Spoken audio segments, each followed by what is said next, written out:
कपड़े धोने वाली बहू। शादी के पहले से ही विभा को कपड़े धोने का बड़ा शौक था। कभी नल के नीचे तो कभी तालाब के पास। अरे मेरी नीली वाली लुंगी नहीं दिख रही है। विभा की अम्मा, कहाँ रखी है लुंगी? अरे वो तो विभा ने परसों ही धोकर रखी थी आपकी अलमारी में, देखो वहीं होगी।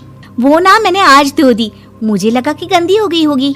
अरे कैसे गंदी हो गई थी? उसे तो मैंने पहना भी नहीं। हे भगवान, इस लड़की के कपड़े धोने की आदत से परेशान हो गया हूँ मैं।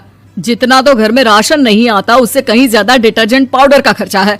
इसकी शादी करवा दो, शादी जाए अपने घर में ही करे काम, फिर चाहे घर के कपड़े धोने हो या पूरे गांव के। हाँ ठीक बोल रही हूँ, देखता हूँ मैं कोई लड़का। वो दिन भी आ जाता है जब विभा को देखने लड़के वाले आ जाते हैं। लड़की मुझे अच्छी लगी। होने वाली सास कहती है, बेटी अगर कुछ पूछना है तो पूछ लो। वैसे तो हमारी लड़की बहुत ही शर्मीली है, जो बोल दो वो मान लेती है, इसे क्या पूछना होगा।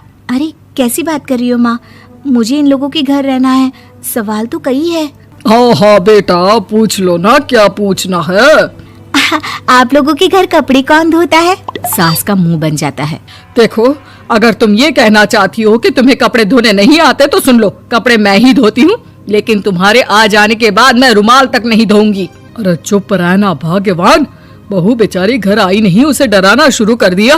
वो क्या है ना बिटिया, अभी तक तो ये कल्लू की माँ ही धोती थी, लेकिन अब तुम्हारे पापा तो दहेज में वॉशिंग मशीन देंगे ही। तभी विभा की माँ बोल पड़ती है, सवाल भी पूछा तो क्या। वैसे भाई साहब, मशीन की तो फिर भी कपड़े धोने की कैपेसिटी होती है। मतलब जो बिटिया दे रहे हैं ना विभा, इसे कपड़े धोने का बहुत शौक है। ये आप लोगों के क्या, आस पड़ोस गांव मोहल्ले सबके कपड़े धो दे और उफ तक ना करे।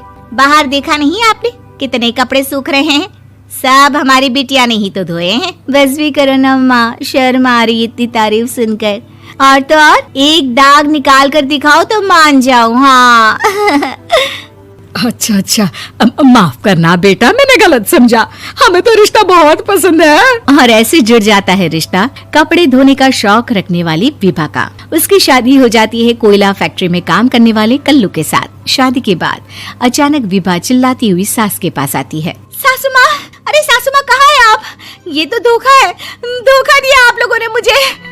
इसे ससुर के चक्कर के बारे में पता चल गया। अरे तो उसमें तुझे क्यों धोखा मिला है? अरे नल में पानी नहीं आता, कपड़े कैसे कब धुलेंगे? अच्छा अच्छा, तू पानी नहीं आ रहा उसकी बात कर रही है। तो आपने क्या सोचा? कुछ नहीं। अच्छा, तेरी माँ ने कहा था कि कपड़े धोने का शौक है तुझे, याद आया मुझे। शौक शौक बोलकर कपड़े धोने वाले मेरे जुनून को कम ना आके सासू माँ, कपड़ा धोना मेरा गुरूर है। तभी पति भी वहाँ आ जाता है। अभी अभी मैंने इसे सनी देओल की फिल्म दिखाई है, उसी के डायलॉग मार रही है माँ। अच्छा सुन, साफ साफ बता रही हूँ, पानी सुबह 4 से 6 और शाम को 10 से 12 आता है, समझी? विभा टाइमिंग सुनकर हैरान हो जाती है। ये क्या भूतों का मोहल्ला है? सुबह 4 बजे उठकर कौन कपड़े धोता है? 4 बजे टंकी में पानी जाता है, फिर सारा दिन धोना ना, किसने मना किया?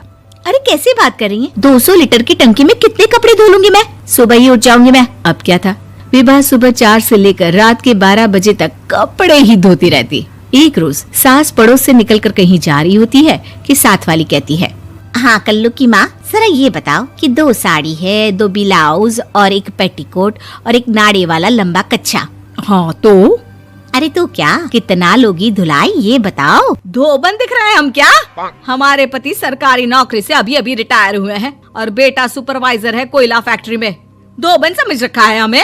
हाय रे कल्लू की अम्मा, माफ कर दो, वो तो मोहल्ले में यही सब बता रहे थे कि तुमने बहू को कपड़ा धुलवाने के काम में लगा दिया है। सास को पड़ोसन की बात सुनकर गुस्सा आ जाता है। वो घर पहुंचती है जहां घर के बाहर ही इतने सारे कपड़े सूख रहे होते हैं जितने कि किसी धोबन के घर पर। अरे ओ कल्लू की दुल्हन, बाहर निकल। माँ जी यहीं आ जाओ, बाथरूम में चादर धो रहे हैं हम। अरे अभी हम धोते हैं, तुमको बाहर निकलो। ये आस पड़ोस वाले बोल रहे हैं कि हम बहू से कपड़े धुलवा कर उसे कपड़ा धोने वाली बना दिए हैं। अरे छोड़ो ना माँ जी, किन लोगों की बातों में आती हो? आस पास के लोगों का तो काम ही होता है कि वो किसी तरह सास बहू को लड़ा दे। बहू सारे घर के कपड़े धोती है, ये क्या कम है? बोलिए। सास को भी लग जाता है कि वो बहू का ये सनकीपन नहीं छुड़वा सकती, इससे अच्छा है कि खुद ही चुप हो जाए।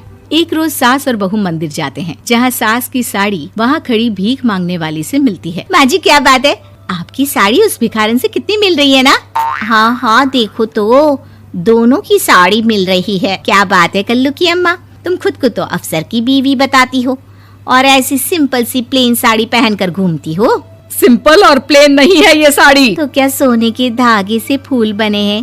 कुछ भी सासू माँ, कुछ भी। हाँ बने थे इस साड़ी में सोने के धागे से फूल।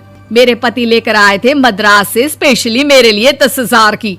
ताहे भाई साहब इस भिखारन के लिए भी सेम टू सेम साड़ी लेकर आए होंगे 10,000 की। सास उस वक्त कुछ नहीं कहती, लेकिन बहू के साथ घर आती है और अलमारी से एल्बम निकाल कर लाती है। ये साड़ी देख रही है, ये वही साड़ी है जिसे मैंने अभी पहना था।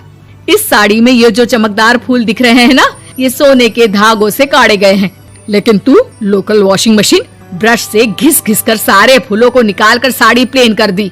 मुझे माफ कर दीजिए सासू माँ। और तो और, जब मैंने तुझे तेरी गलती के लिए कुछ नहीं कहा, लेकिन तूने तो सबके सामने मेरा मजाक ही बना दिया। क्यों? बहू को समझ में